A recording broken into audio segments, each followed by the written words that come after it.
I want to go back a little bit early on. You said your gut told you that Nancy was taken from her home and that she is still alive at that time.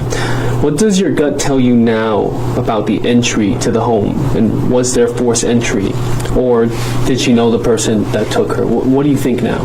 Okay, so I'm not going to get into the entry of the home or forced entry or any of that. What I'll tell you is I believe, just as I had initially, that Nancy was removed from that home against her will. She was kidnapped. Today I'm going to show you 15 separate moments where the lead investigator in the Nancy Guthrie kidnapping handed her captor the exact information they needed to keep her hidden, neutralize the tools searching for her, and control whether she lived or died. All of it on live television, all of it on the record, and all of it while an 84-year-old woman with a pacemaker and a medication she needed every single day to stay alive was somewhere we still do not know. This matters because Nancy Guthrie is not an abstraction. She is a real woman, 84 years old, more than 50 years in the same Tucson community. She buried her husband. She raised 3 children on her own. She went to a family dinner on a Friday night in January, came home, and by 2:30 in the morning, she was gone. The person responsible for finding her, for leading the largest kidnapping investigation in Arizona history, then went on camera across multiple press conferences and disclosed information that former FBI special agents have called catastrophic. This is not about politics. This is not about taking sides. This is about whether the person who took Nancy Guthrie received a public briefing on how to keep her hidden from the podium that was supposed to bring her home. Verified facts only. Every detail you're about to hear comes from official press conferences, FBI statements, court documents, or confirmed reporting from established news organizations. Everyone mentioned in this video is presumed innocent unless convicted in a court of law. We are not here to speculate. We are here to walk through the record. By the end of this video, you will have seen all 15 moments laid out. What was said, when it was said, and exactly what it meant to the person who took Nancy Guthrie. Then you'll decide for yourself. And the 15th piece of evidence, the one that ties everything together, is the one almost no one is talking about. Before we go through these 15 pieces of evidence together, I want to take a moment. If you're watching right now, whether this is your first time here or you've been with us since the very beginning, I'm grateful you're here. This channel exists because of people like you who believe these stories deserve to be told carefully, completely, and with respect for the people at the center of them. Now, I have one small favor. Drop a comment right now with your city and what time you're watching this. I'm not just being curious. I actually use your answers to figure out when to publish these videos so they reach you when you're online. It helps more than you know. And if this investigation matters to you, if you believe Nancy Guthrie's story deserves to be told this way, hit subscribe and turn on that bell. Every subscriber tells this platform that careful, fact-based reporting matters. A like helps this video reach people who haven't found us yet. And if you share this with one person who you think should see it, that's the most powerful thing you can do. All right. Let's get into the evidence. For those of you who are new, here's what you need to know. Nancy Ellen Guthrie is 84 years old. She has lived in Tucson, Arizona for over 50 years. She is the mother of Savannah Guthrie, co-anchor of NBC's Today Show. A fact that made this case national news overnight. But more importantly, a fact the person who took her almost certainly knew before they ever approached her front door. On the evening of January 31st, 2026, Nancy attended a family dinner at her daughter Annie's home. Her son-in-law, Tommaso Chioni, drove her home. The garage door opened at 9:48 p.m. It closed moments later. She was home. At 1:47 in the morning, her Nest doorbell camera went offline. Not a power failure. Someone was at the door. At 2:28 a.m., the app connected to her pacemaker stopped syncing with her iPhone. Her heartbeat, tracked digitally, went dark. 41 minutes where something happened inside that house, and no device recorded it. Her family discovered she was missing when she didn't join her weekly virtual church service the next morning. A DOE network representative told NPR she could not recall the last legitimate ransom kidnapping in the United States. Women in their 80s account for less than 0.2% of all kidnapping victims. This was not random. This was targeted, researched, and planned. And the person who planned it was about to receive 15 gifts from the podium of the man leading the investigation. Less than 24 hours after Nancy disappeared, Sheriff Chris Nanos of the Pima County Sheriff's Department stood in front of cameras and began to talk. Some of what he said was expected. He confirmed evidence of a crime inside the home. He confirmed Nancy had been taken against her will. He confirmed homicide investigators were on the ground. And then he said something that should never have come out of a law enforcement officer's mouth during an active kidnapping. He confirmed that Nancy Guthrie had a pacemaker. He confirmed the pacemaker's companion app had last synced with her iPhone at 2:28 in the morning. And he confirmed it had gone silent. Now think about what that disclosure means to the person who took her. A modern pacemaker transmits data to phones, to cloud servers, to monitoring equipment. The app the sheriff just named publicly syncs in real time with the pacemaker's transmitter. If that pacemaker is on and within range of a Bluetooth or cellular receiver, it emits a signal. The sheriff just told the person holding Nancy Guthrie exactly what technology to defeat. Not by implication, by name, on live television. But the pacemaker was not the most dangerous thing the sheriff revealed that day. That came next. In the same press conference, Sheriff Nanos told every camera in America that Nancy required daily medication, and that if she did not receive it within 24 hours, it could be fatal. His exact words, "This is an 84-year-old lady who suffers from some physical ailments, has some physical challenges, is in need of medication. Medication that if she doesn't have in 24 hours, it could be fatal." Think about what that single sentence communicated. Before that press conference, the kidnapper may not have known precisely how long they could hold Nancy before a medical crisis forced a resolution. They may not have known whether law enforcement assumed she had days or weeks. The sheriff answered every one of those questions in one sentence. He told them there was a biological countdown. He defined the timeline. He told them that controlling her medication was controlling her life. Multiple former FBI special agents who commented publicly on this case used consistent language. The medical details were operationally significant. In any act of kidnapping where the victim may still be alive, the universal standard is to withhold information that enhances the kidnapper's leverage or helps them evade detection.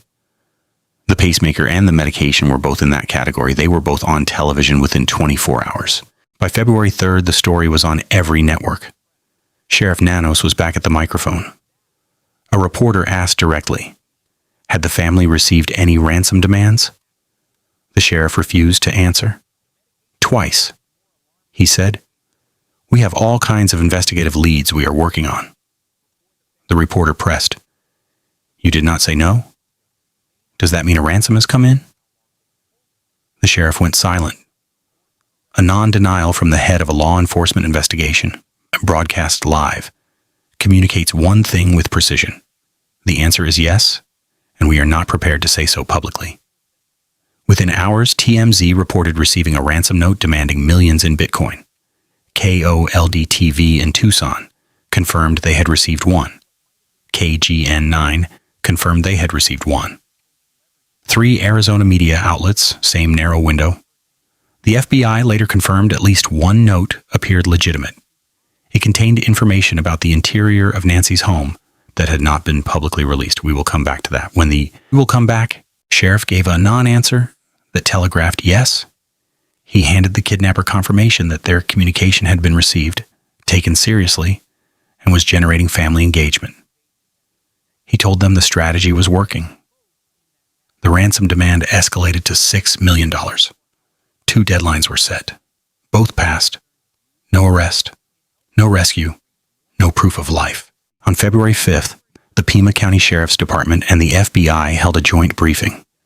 They released the full investigative timeline, not a general summary.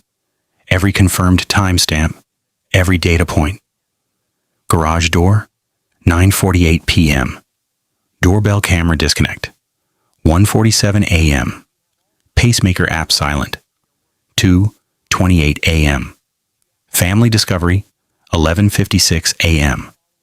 A timeline released during an act of kidnapping is not just information. It is a map of the investigation's edges. It tells you what law enforcement knows, and more importantly, what they do not. The doorbell went dark at 1:47. The pacemaker stopped at 2:28. 41 minutes where the suspect operated without leaving a confirmed digital trace. By the sheriff's own publicly released record, a documented gap in the evidence. The sheriff just told the person who took Nancy Guthrie, "We have nothing from 1:47 to 2:28. He filed that gap in writing, confirmed it on camera, and put it on the record for every news network to republish. A 41-minute gift to a kidnapper who was almost certainly watching. At the same briefing, Sheriff Nanos disclosed that the Nest doorbell camera footage had been automatically overwritten because Nancy did not have an active cloud subscription. The data was gone. He also mentioned that at 2:12 a.m., software detected a person on camera, but no video was available. To the person who took Nancy, this was confirmation. Their physical tampering of the camera had worked. The footage was gone. The system they defeated stayed defeated. Or so they were told. We are 5 evidence points in. There are 10 more, and they get worse. 5 days after telling the public the footage was gone, the FBI announced that tech partners had extracted images from residual data in back-end server systems. Data that should not have existed. Recovering footage is a victory. But disclosing both facts publicly, that the footage was gone and then that it was recovered from cloud infrastructure, told anyone connected to this crime something specific. Physical tampering of a consumer camera is not enough if the device was ever connected to cloud infrastructure. Data can be recovered from back-end systems even after reset. That is operationally valuable. Not just for this case, for anyone planning a similar crime. And it was on the evening news. On February 10th, FBI Director Kash Patel posted 4 black and white photographs from Nancy's doorbell camera. A masked figure, gloves, an Ozark Trail backpack from Walmart, a firearm holstered improperly, the suspect cupping the camera, then covering the lens with a potted plant. The image release was a legitimate investigative decision. But paired with the camera recovery disclosure, it confirmed to the suspect exactly what investigators could and could not see. A black latex glove was found 2 miles from the home. DNA was recovered. It was run through CODIS, the FBI's combined DNA index system. 19 million criminal offender profiles. The most comprehensive forensic database in American law enforcement, no match. The sheriff confirmed this publicly. When you do not know whether your DNA is in CODIS, you live in uncertainty. You do not know if investigators have identified you biologically. That uncertainty is one of the most powerful psychological tools in law enforcement's toolkit, because uncertainty produces anxiety, and anxiety produces mistakes. The sheriff removed that tool. He told the person who took Nancy Guthrie, "Your DNA is not in the system. You are biometrically invisible to us." A former federal forensic analyst explained it plainly. The moment you confirm a non-match in CODIS in an open kidnapping, you forfeit one of the only psychological tools that might drive an unknown suspect to make a mistake. They were likely watching. After that announcement, they knew they were safe. The sheriff went further. He publicly explained that the crime scene DNA was potentially a mixture, male and female, possibly multiple contributors, and that labs were working to separate the profiles. The samples were not clean. Separation would take time. To the kidnapper, this was a real-time status update on the investigation's weakest forensic thread. They now knew the physical evidence was complicated, incomplete, and not yet usable. That is the kind of information a suspect uses to calculate how much time they have. FBI Special Agent in Charge Heath Jenke confirmed at a nationally broadcast press conference that at least one ransom note was legitimate. It contained specific details about items inside Nancy's home, a damaged Apple Watch and a floodlight that had not been publicly released. The kidnapper now had FBI confirmation of which note the Bureau had authenticated. They knew the FBI's credibility threshold.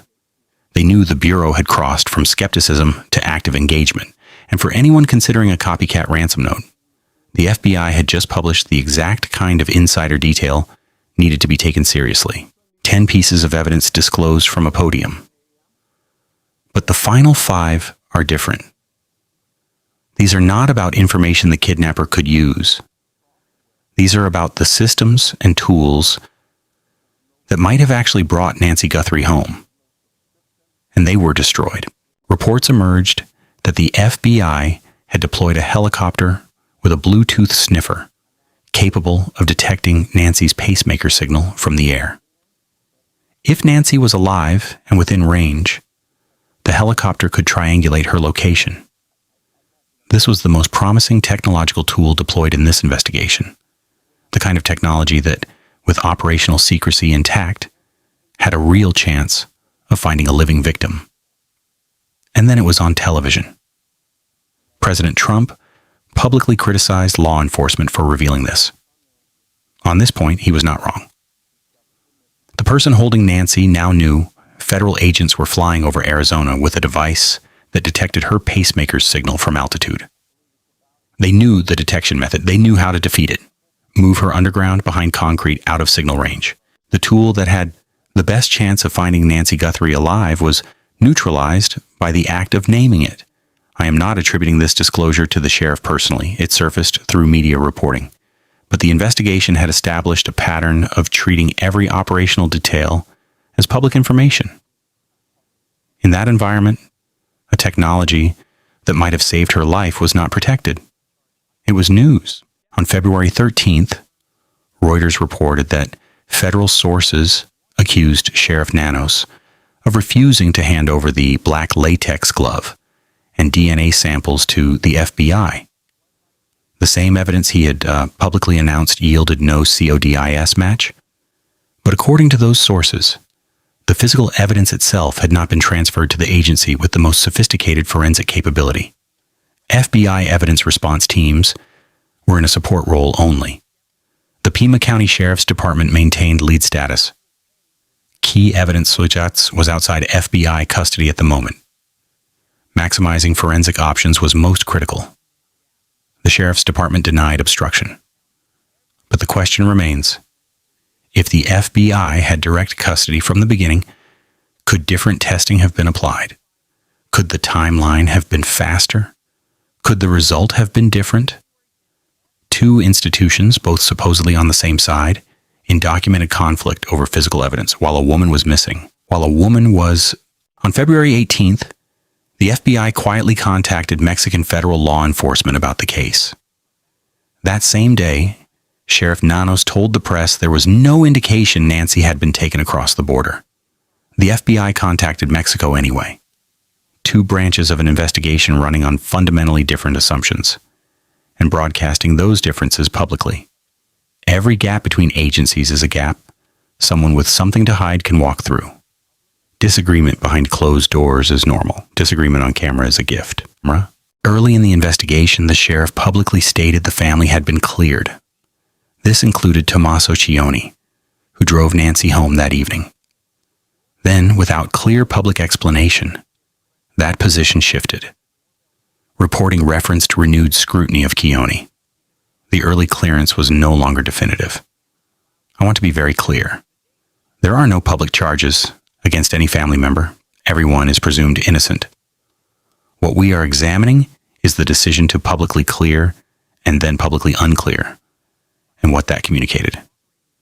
If the perpetrator is outside the family, the reversal told them Investigators were uncertain and potentially distracted by an internal lead. If the perpetrator is inside the family, the early clearance was itself a gift. Either way, the sequence signaled investigative confusion at a moment when clarity was everything. The FBI offered $100,000. 88 Crime offered $102,500. The Guthrie family announced $1 million, payable only for Nancy's physical recovery. Over $1.2 million in combined reward money. It has been over a month.